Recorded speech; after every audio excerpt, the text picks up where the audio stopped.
मैं आप लोगों के सामने लेके आ गया एस्ट्रा लॉस्ट इन स्पेस का एपिसोड नंबर 10 to 12, जिसे मैं हिंदी में एक्सप्लेन करने वाला हूं। तो जो लोग भी मेरे चैनल पर नए आ रहे हैं तो प्लीज़ मेरे चैनल को सब्सक्राइब कर देना, बेल आइकन को प्रेस कर देना। मेरे इंस्टाग्राम पेज है तो उसे भी जाके फॉलो कर लेना, लिंक इन डिस्क्रिप्शन, साथ साथ फेसबुक और डिस्कॉर्ड पर भी। तो गाइस आज हम लोग एनिमे का लास्ट सीजन है, आई मीन एपिसोड भी लास्ट है। तो यार स्टार्ट करते हैं इंट्रो।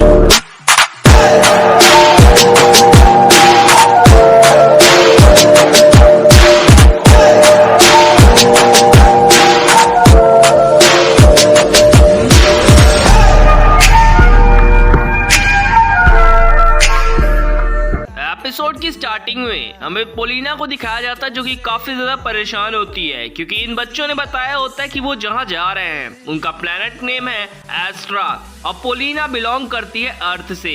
तो इन्हें समझ में ही नहीं आता कि अर्थ है क्या एक्चुअल में, एस्ट्रा या फिर अर्थ। अब ये लोग इस चीज में काफी ज्यादा कंफ्यूज हो जाते हैं, जहाँ पर वो बताते हैं कि वो लोग एस्ट्रा में काफी लंबे समय से रह रहे हैं।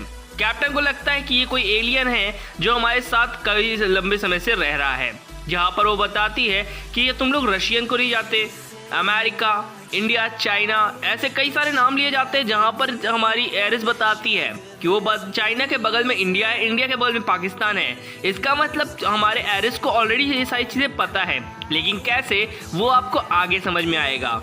यहाँ पास से वो लोग हिस्ट्री के बारे में डिस्कशन करते हैं, जहाँ पर वो बताते हैं कि हमारी हिस्ट्री और तुम्हारी हिस्ट्री में ज़्यादा डिसिमिलरिटीज़ नहीं है। बस वो पूछते हैं कि वर्ल्ड वॉर 3 कब हुआ था। यहाँ पास से ये चीज़ पोलिना सुनती है और कहती है वर्ल्ड वॉर 3 तो हुआ ही नहीं था, हे गॉड आप हमारी रक्षा करो। ये चीज़ सभी बच्चे सुनते हैं और कहते हैं गॉड ये क्या होता है। यहाँ पास से इन्हें ये भी नहीं पता कि गॉड क्या है। यूएसए गवर्नमेंट में अक्टूबर 27, 1962 में एक वर्ल्ड वॉर 3 भी हुआ था, ऐसा इनका मानना है। और इसी चीज के तहत एक शांति भरा संदेश लाया गया था, जहाँ पर ये सारी चीज़ें फेक होती हैं, लेकिन इन सभी को लगता है कि ये सारी चीज़ सही हैं। पीस को मेंटेन रखने के लिए वर्ल्ड को एक ह्यूमैनिटी रीजन में कन्वर्ट कर दिया गया है।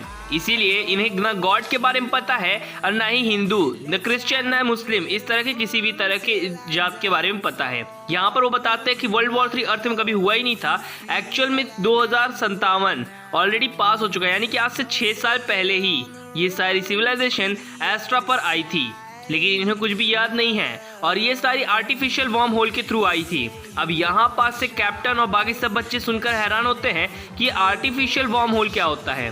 पोलिना बताती है कि आर्टिफिशियल वॉर्म होल उसे कहा जाता है जहाँ पर आप एक जगह से दूसरी जगह जा पाते हो। तब इन्हें समझ में आता है शायद ये वही डेथ स्पेयर है जो उन्हें बार बार अर्थ की तरफ भेज देता था। यहाँ पास अब इन्हें धीरे धीरे समझ में आता है कि इस चीज़ के बारे में पहले से ही हमारे बीच में किसी बंदे को पता है, इसीलिए वो अर्थ से एस्ट्रा के बीच की दूरी को तय कर लेते थे हमेशा हर बार। इसीलिए 2063 लगा हुआ है और ये लोग 6 साल पहले ही पोलिना वहाँ पर फंसी हुई थी और यहाँ पास से 6 साल पहले ही ये सभी लोग एस्ट्रा की तरफ आ चुके थे। अभी ये भी आपको नहीं समझ में आया हो तो शायद आगे आपको समझ में आ ही जाएगा कि ये सब चल क्या रहा है। यहाँ पर हमें पता चलता है कि अर्थ में आइस एज चल रहा है एस्टेरॉइड की वजह से। खैर अब 90 डेज हो चुके हैं इन्हें स्पेस में। फाइनली यहाँ पर अभी सभी लोग डिस्कशन कर ही रहे होते हैं उस मिस्ट्री वर्ल्ड यानी अर्थ के बारे में। कैप्टन सोच में पड़ा होता है कि उस डेथ स्पीयर यानी कि उस टेलीपोर्टेशन स्पीयर का क्या किया जाए, क्योंकि वो उनका पीछा अभी तक छोड़ा नहीं है। यहाँ पास से उसे समझ में आ जाता है कि ये ऐसा हो क्यों रहा है। यहाँ पास से वो सीधे एरिस के पास जाता है। एरिस को काफ़ी ज़्यादा शर्म आती है उससे बात करने में, उसे लगता है कि ये शायद उसे प्रपोज करने आ रहा है। जहाँ पर वो कहता है कि ये सीरियस है, मुझे तुमसे बात करनी है। डे 111 प्लैनेट गैलेम, एक्चुअल में ये इनका आखिरी प्लैनेट है। इसके बाद ये लोग अपने प्लैनेट मैक्पा से होते हुए एस्ट्रा की तरफ निकल जाएंगे। फाइनली सभी लोग डिसाइड करते हैं कि वो लोग इस जगह पर उतरेंगे और खाना ढूंढेंगे 500 मीटर की रेंज के अंदर, यानी कि सभी लोग 500 मीटर से ऊपर की तरफ नहीं जाएंगे और जो भी उन्हें खाने वाली चीज़ें मिले तो वो खाना लेकर वापस आएंगे। यहाँ पर हमें दिखाया जाता है कैप्टन और एरिस को जो कि बात कर रहे होते हैं। कैप्टन एक भाले को लिया होता है और ये भाला उससे पिछले कई प्लैनेट से लिया होता है। जब वो पीछे मुड़कर देखता है तो उसके पीछे वही डेथ स्पेयर आ चुका होता है। वो उस सब देखकर अपनी जान बचाने के लिए काफी तेज से भागता है और वो समझ जाता है। यहाँ पर जब वो एरिस को पास देखता है तो वहाँ पास से वो स्पेयर गायब हो जाता है। इस चीज का अंदाजा शायद उसने बहुत पहले ही लगा लिया होता है। यहाँ पास से कैप्टन सोच रहा होता है कि एस्ट्रा में ऐसा कौन बंदा है जो हम सभी को खत्म करना चाहेगा। प्लैनेट गैलेम डे 112 यहाँ पर से इनको स्पेस में घूमे हुए 112 दिन हो चुके हैं। कैप्टन उन्हें बोलता है, चार्ल्स, जैक, मुझे शक है कि यहाँ पर भी वो स्पेयर आया है और क्योंकि कल उसने मुझ पर अटैक किया है। जिसके बाद वो लोग डिसाइड करते हैं कि अलगार ही हो सकता है जो इन सभी के पीछे होगा। यहाँ पर से वो कहते हैं कि ऐसा कैसे कह सकते हो। ये कहता है कि ये सिर्फ एक थ्योरी है, लेकिन इसे प्रूफ करने के लिए हमें एक प्लान को रचना होगा, इसे ट्रैप करना होगा, क्योंकि मैक्पा प्लैनेट पर जब वो स्पेयर आया था तभी से मुझे शक हो रहा है। जिसके बाद वो लोग कहते हैं कि चार्ल्स, तुम्हें अलगा के साथ जाना होगा एक गुफा के अंदर। जैक और मैं तुम्हारे जस्ट पीछे ही होंगे। बस ऐसा कहकर तुम्हें उसे अंदर ले जाना है कि यहाँ पास से अच्छा चांस है आप खाना ढूंढने का। तो वो सभी लोग ऐसा एक प्लान जैसा किया होते हैं वैसे ही वो लोग करते हैं। जैक और कैप्टन पहले ही छुपे होते हैं। अलगार और चार्ल्स अंदर की तरफ जाते हैं, जिस पर अलगार अपनी बंदूक दिखाते हुए चार्ल्स को रोक लेता है और उस पर काफी सारे बुलेट्स भी फायर करता है, लेकिन पता चलता है कि उसकी गन तो खाली है। यहाँ पास से स्पेयर भी दिखाया जाता है जो कि काफी ज्यादा बड़ा हो जाता है, लेकिन वहाँ पे कैप्टन आता है, चार्ल्स के मुंह पर एक जबरदस्त पंच मारता है और उस रिमोट को हटा लेता है। यहाँ पास से चार्ल्स को समझ में नहीं आता कि सब कुछ चल क्या रहा है, लेकिन वो कैप्टन बताता है कि हमने तुम्हें पहले ही ट्रैप कर लिया है।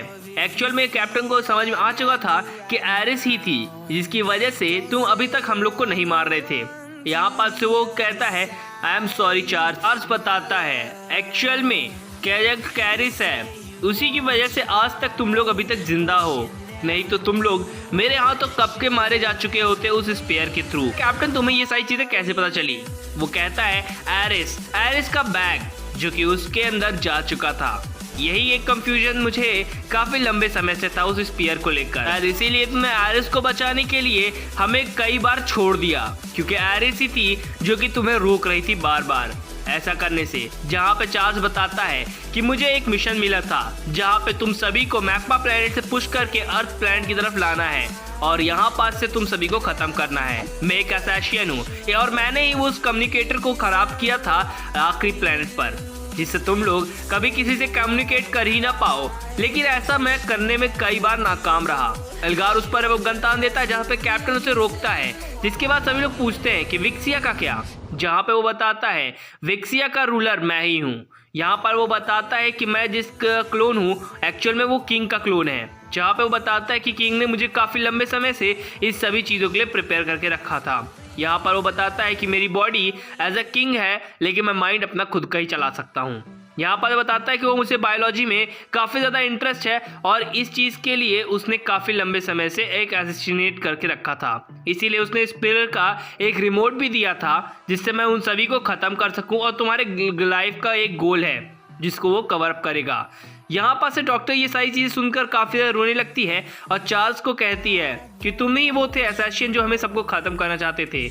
लेकिन वो कहता तो फिर सीरिया का क्या? यहाँ पर से कहता है, ओ सीरिया, हाँ मुझे पता है। एक्चुअली वो बताती है कि सीरिया एक्चुअल में कोई और नहीं एरिस ही है। पास से किंग ने उसे ये काम काफी लंबे समय से सौंपा हुआ होता है कि तुम्हारे लाइफ का एक गोल है और ये तुम्हें कंप्लीट करना होगा। पोलिना उससे पूछती है कि तुम्हारा जो किंगडम है वो कितने साल पुराना है। यहाँ पास बताती है कि वो हमारा किंगडम काफी साल पुराना है और उस पर काफी लंबे समय से हम सभी लोग रह रहे हैं और उसमें ज़िंदगी भी काफ़ी ज़्यादा अच्छी है और सभी लोग इस बात से काफ़ी ज़्यादा कंफ्यूज होते हैं। जिस पर वो कहता है कैप्टन कि तुम बायोलॉजी से प्यार करते हो, तो एक्चुअल में हम सभी से प्यार करते हो, इसी चीज़ ने अभी तक तुम्हें हमें मारने से रोक कर रखा है। जहाँ पर वो कहता है कि तुम क्या कहना चाहते हो कैप्टन? मैं ऐसा कुछ भी नहीं करना चाहता, मैं सब तुम्हें ख़त्म करना चाहता हूँ। मैं एक असैसिन हूँ, मेरे अंदर का एक गोल है। तो वह बताता है कि अच्छा अगर गोल होता तो तुम हमें कभी भी मार सकते थे, तुमने उस स्पेयर को मेरे पीछे भेजा, वे अपनी फ्रेंडशिप की वजह से तुम रुक गए। जहाँ पे चार्ल्स कहता है नहीं, मैं रुका था सिर्फ एरिस की वजह से।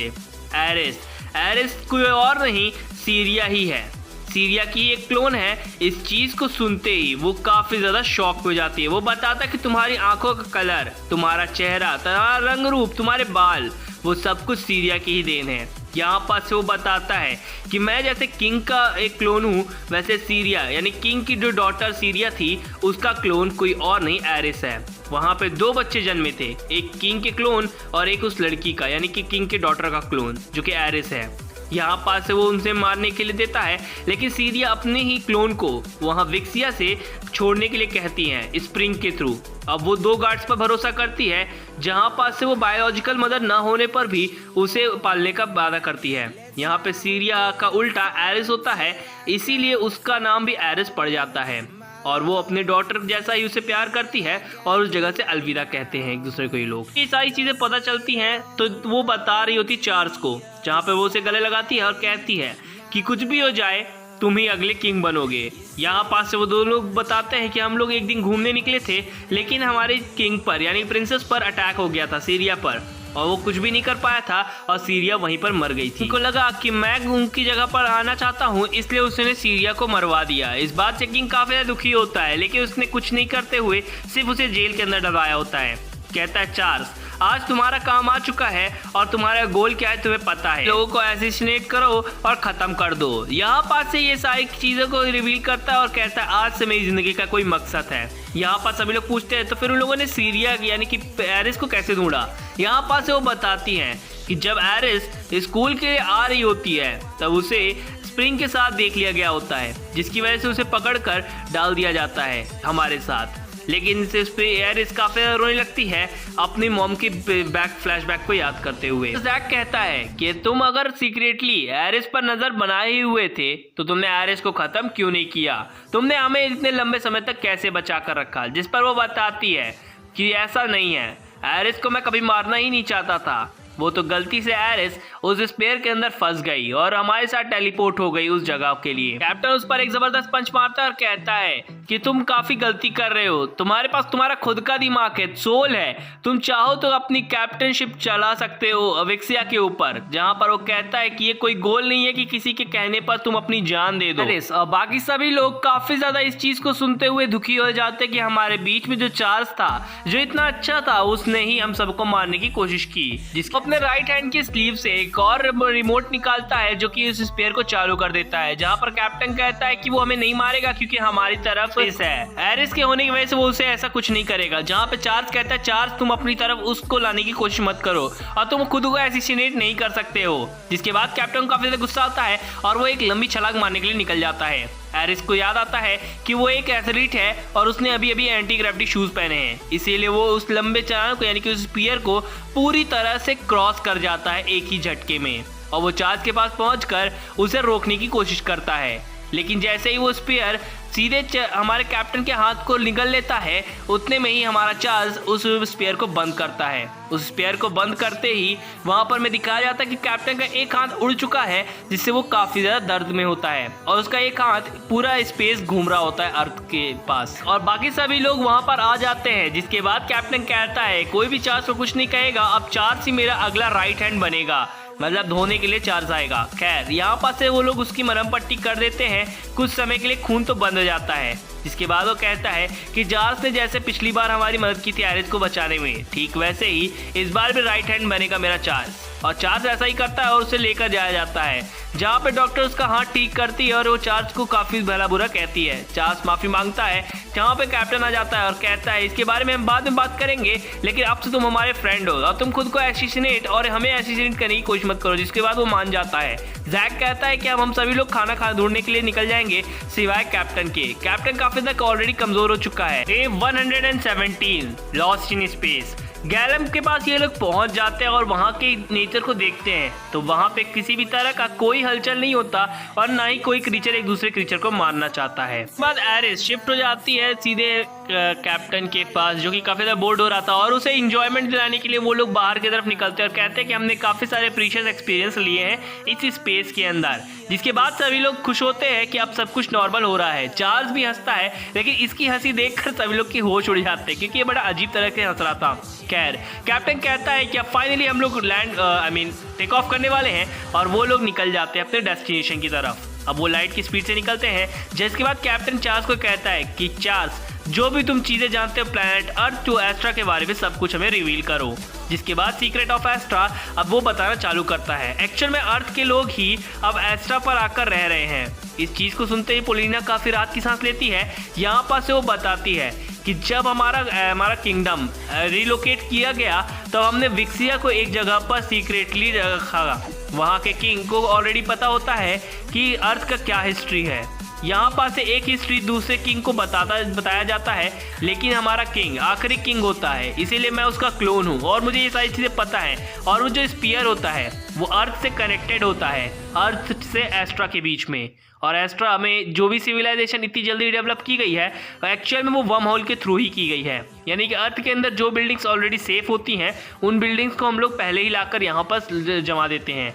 और ऐसा दिखाया गया कि हमारी ह्यूमैनिटी की प्रॉब्लम्स इतनी ज़्यादा बढ़ गई कि हमने वर्ल्ड वॉर 3 ला दिया, जिसकी वजह से सभी लोग मारे गए। अब ये टेररिस्ट अटैक और असैसिनेशन के बारे में बताकर सभी लोग को दिखाया जाता है, जिसके बाद दुखी हो जाती है पोलिना कि ह्यूमन की हिस्ट्री इतनी बेकार हो गई है।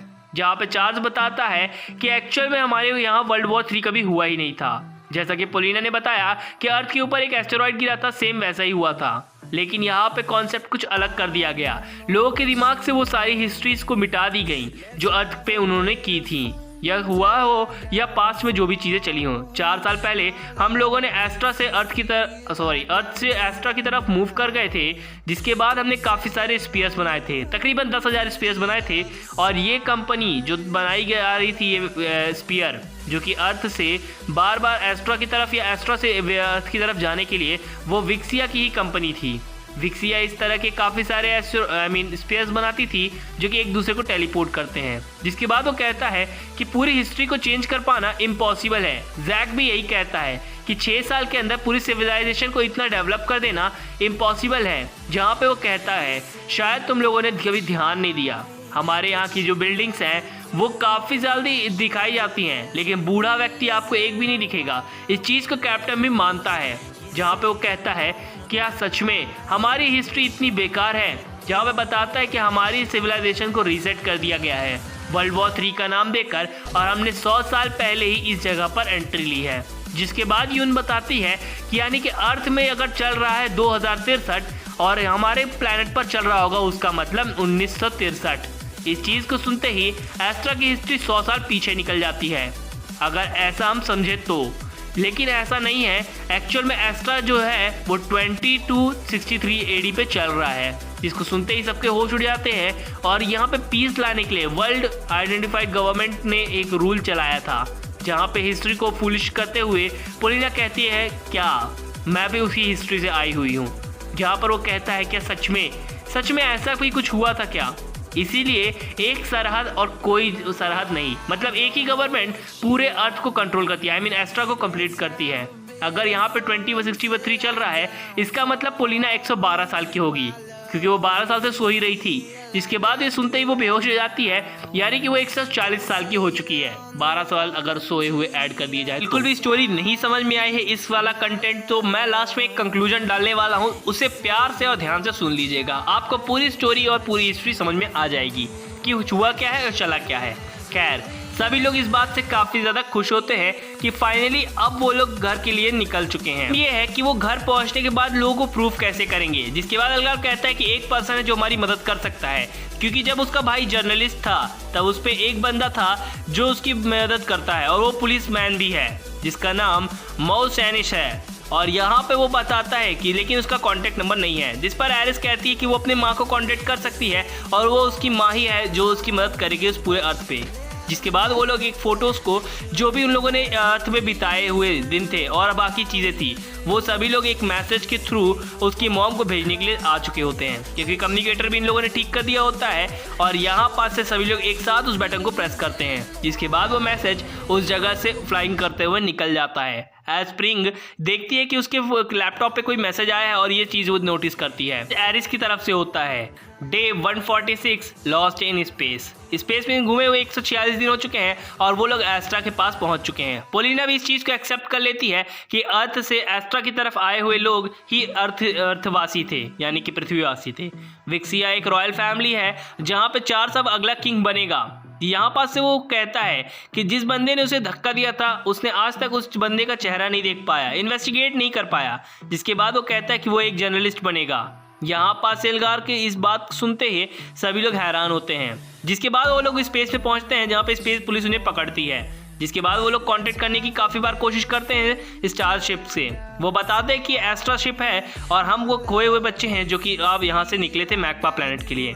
फाइनली यहाँ पास से वो लोग कांटेक्ट करने की कोशिश करते हैं और यहाँ पे हमें दिखाया जाता है विक्सिया को, जहाँ पे किंग एक बंदे को बुलाता है और कहता है कि मैं अब काफ़ी लंबे समय से इस जगह पर रूल कर रहा हूँ, लेकिन अब मेरी कोई संतान न होने की वजह से वो अब रूल नहीं करेगा। लेकिन वहाँ पे पुलिस आती है और वहाँ पास से किंग को पकड़ कर ले जाती है, ये कहते हुए कि तुमने एक क्लोन को जन्म दिया और उसे मारने की भी कोशिश की, लेकिन वो सेफली बच चुके हैं। और इस अटेम्प्ट के बाद सभी के सभी लोग जो मिसिंग हुए थे उनके ओरिजिनल्स को पकड़ लिया जाता है। यहाँ पे चार्ल्स को तरफ गुस्सा करते हुए किंग कहता है कि चार्ल्स तो अब तुम गया। पुलिस कहती है कि अच्छा तो तुम्हें सारा माजरा समझ में आ सकता है। यहाँ पे इस बंदे का नाम मार्क है और कहता है कि मुझे तुमसे कुछ बात करनी है प्रिंसेस की मर्डर के लिए।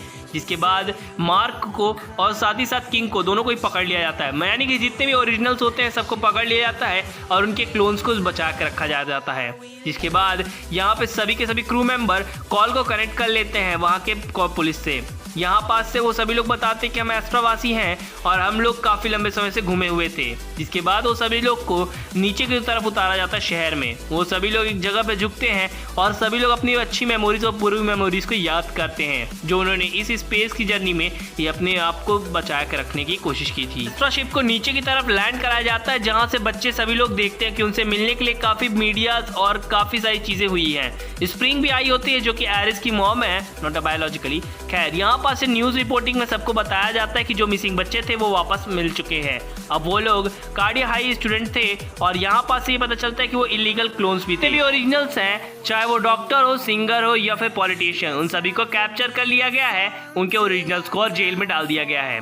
फिर उनके बाद उनका एक कॉन्फ्रेंस किया जाता है जो कि उन्होंने अपनी जर्नी में जो भी जो किए थे। कैप्टन से पूछा जाता है कि आपके हाथ कैसे चला गया, तो वो बताते हैं कि वो लोग ये गेम खेल रहे थे और गलती से एक बड़ी सी जायंट फिश ने उनका हाथ काट लिया था। इसके बाद यहाँ पर सभी के सभी मेंबर्स, चार्ल्स हो या फिर कोई और, वो सभी उस जर्नी के बारे में बताते हैं। यहाँ पे हमें दिखाया जाता है कि एल्गार के जो बड़े भाई थे उनका दोस्त पुलिस वाला आया है, उससे पूछता है कि एस्ट्रा का क्या होगा। वो बताता है कि वो म्यूजियम के अंदर रखा गया है। जिसके बाद इनके ऊपर काफ़ी सारे पेजेस यूट्यूब पर वीडियोस अपलोड की जाती है। इनके नाम की काफ़ी सारी बुक्स भी निकाली जाती हैं इनके कहने पर, जहाँ पे कीत्री अपनी लाइफ के बारे में बताती है, जैसे कि एस्ट्रा, कीत्री लाइफ या फिर जो भी है।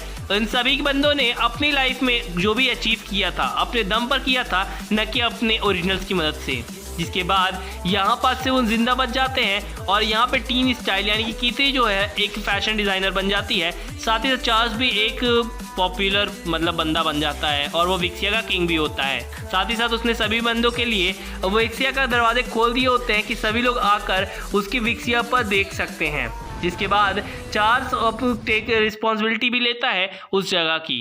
जिसके बाद ये सारी चीज़ें हमारी एरिस बता रही होती है और वो लोग फोटोशूट पे जाते हैं। एल्गार अपने फादर के पास जाता है जहाँ पे वो पूछता है कि अपने बड़े भाई को क्यों मार दिया। जिसके बाद वो कहता है कि ये सारी चीज़ें तुम्हें एस्ट्रा पर ही पता चलेंगी और साथ ही साथ ये सारी चीज़ें तुम्हें विक्सिया के अंदर ही पता चलेंगी। जिसके बाद वो अपने भाई की टोपी पहनता है और वहाँ से निकल जाता है, लेकिन उसके फादर जब उस टोपी को पहनते हुए देखते हैं तो उन्हें ऐसा लगता है कि जैसे उनका बेटा ही वहाँ पर आ चुका है और काफ़ी ज़्यादा चिल्लाते हैं। जहाँ पे एल्गार अपने एस्ट्रा शिप को देखता है और कहता है यही एक फ्रेंडशिप की निशानी बनेगी, जो कि म्यूजियम को देखकर वापस से लौट जाता है। यहाँ पर हमें फनी को दिखाया जाता है जो कि पोलिना से मिलने जाती है, जहाँ पर वो कहती है कि मैं तुम्हारी टीचर हूँ, अब तो मेरी रिस्पेक्ट करो, क्योंकि उस समय हम शिप्स में थे तो हम एक दोस्त हो सकते हैं। जिसके बाद वो कहते हैं कि हाँ वैसे आप 147 साल की बुढ़िया खूसड़ हो।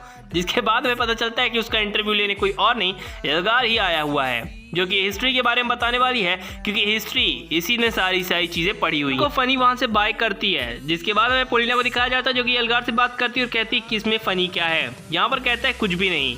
यहाँ पास में दिखाया जाता है ल्यूका और बाकी सभी मेंबर्स को जो कि टीम B5 लॉक के बंदे थे। यहाँ पास में पता चलता है कि एरिस अब शादी करने वाली है, वो भी कैप्टन के साथ, और उसने अपने बेटी का नाम भी सोच के रखा है अगर बेटी हुई तो। यहाँ पास वो बताता है कि कैप्टन हमारे चार्ल्स के पास आया था क्योंकि चार्ल्स उसका फादर है, और यार तुम लोग को स्टोरी पता ही है। यहाँ पास से वो उसका हाथ मांगता है और बताता है कि वो अपनी बेटी का नाम सेरिया ही रखेगी। जिसके बाद वो लोग शो के अंदर चले जाते हैं और वो लोग गाने को एंजॉय करते हैं जो कि यून गाती है। यून बताती है कि अब वो जो गाना गाने वाली है वो पूरे एस्ट्रा के ऊपर ही है। अपने दोस्तों के साथ बिताया, उससे घुलना मिलना सिखाया, जिसने में मुझे एक्सप्रेस करना सिखाया खुद को एक दूसरे के सामने।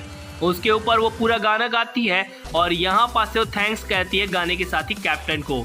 साथ ही साथ वो लोग इस चीज़ पे काफ़ी ज़्यादा एंजॉय करते हैं और एस्ट्रा को दिखाया जाता है जो कि अब बाहर की तरफ निकलता है कैप्टन के थ्रू। कैप्टन के साथ एक्चुअल में कैप्टन का जो पायलट है वो कोई और नहीं जैक ही है। और साथ ही साथ वहाँ पर किंग भी आ जाता है विक्सिया का, यानी कि चार्ल्स। वो कहता है कि तुम अपने किंगडम को नहीं संभालोगे, जिस पर वो कहता है कि मैं किंगडम से कुछ समय के लिए छुट्टी लेकर वापस आया हूँ। यहाँ पर वो भी ये भी बताता है कि अब मैंने तुम लोगों से प्रॉमिस किया था कि मैं तुम लोग के साथ इस शिप के अंदर रहूंगा, तो चलने के लिए रेडी हो जाओ। इसके बाद वो वहाँ से निकलते हैं। कैप्टन पीछे मुड़कर देखता है तो उसे ऐसा लगता है जैसे उसके मास्टर उसे बाय बाय कर रहे हैं, और वो सभी लोग अपनी फोटोज को देखते हुए वहाँ से निकल जाते हैं। यहाँ पास में दिखाया जाता है कि अब डिपार्च करने के लिए रेडी हो चुकी है एस्ट्रा, और वहाँ पास से एस्ट्रा अब सीधे टेक ऑफ लेती है स्पेस की तरफ के लिए। सभी लोग इस गाने को एंजॉय करते हुए रोते हैं, जहाँ पे फिनी भी अपनी बहन को आंसू पूछती है, और यलगार भी इस गाने को एंजॉय करता है अपने टैब के अंदर।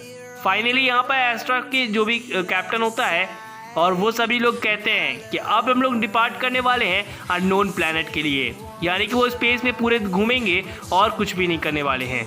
मुझे ऐसी एंडिंग की उम्मीद बिल्कुल भी नहीं थी गाइस, लेकिन खैर क्या कर सकते हैं। लेकिन जो भी स्टोरी बनाई गई काफ़ी ज़्यादा अच्छी थी और इंजॉयबल भी थी। कर देते हैं कंक्लूजन की तरफ। एक्चुअल में गवर्नमेंट ने पहले ही उन सभी लोगों की मेमोरीज को मिटा दिया था जिन्हें भी अर्थ की हिस्ट्री पता थी, और बूढ़े लोगों को मार दिया था। इसीलिए इस पूरे प्लेनेट पर अर्थ जो बूढ़ी होगी उन्हें मारने की जरूरत नहीं पड़ेगी, क्योंकि उन्हें अपने अर्थ की हिस्ट्री पता ही नहीं रहेगी। खैर यहाँ पास से ये सारी चीज़ें थी हिस्ट्री के बारे में। मैं बताता हूँ कि यहाँ पास से 2063 कैसे चल रहा था। 6 साल पहले उन लोगों ने अर्थ से एस्ट्रा के लिए रवानगी दी। पोलिना उस टाइम पे सो रही थी, इसलिए पोलिना को इसके बारे में कुछ भी नहीं पता। इसीलिए पोलिना जब लाइट ईयर्स की दूरी तय की तो उसकी उम्र 100 साल आगे की तरफ चली गई, क्योंकि एस्ट्रा की उम्र आज के समय 63 AD होना चाहिए था, लेकिन गवर्नमेंट ने इसे 2163 AD पे कर रखा है, क्योंकि अभी हमारे अर्थ की जो एक्चुअल एज है वो 2063 AD चल रहा है। यानी कि हमारे हिसाब से एस्ट्रा 12 साल पीछे था, अब उसे 12 साल आगे करके अर्थ के टाइम के साथ मैच कराया गया, जिससे लोगों को डेट के नाम पर कंफ्यूजन ना हो। और एक्चुअल में एस्ट्रा की कोई हिस्ट्री है ही नहीं। 100 साल पहले की जो हिस्ट्री बनाई गई थी वो फेक थी, जिससे लोगों को लगता है कि वर्ल्ड वॉर 3 के पहले कोई भी हिस्ट्री थी ही नहीं हमारी। इसीलिए लोग कंफ्यूज हैं आज तक अपनी जनरेशन और अपनी फ्यूचर के लिए। पोलिना के आ जाने की वजह से सभी लोग को अपनी हिस्ट्री के बारे में पता चला, अर्थ हो या फिर एस्ट्रा। तो गाइज आज से ये इस एपिसोड और इस सीज़न ने भी यहीं पर दम तोड़ दिया। इसका कोई नेक्स्ट सीज़न नहीं बना है। तो यार आज के लिए बस इतना ही। Thank you.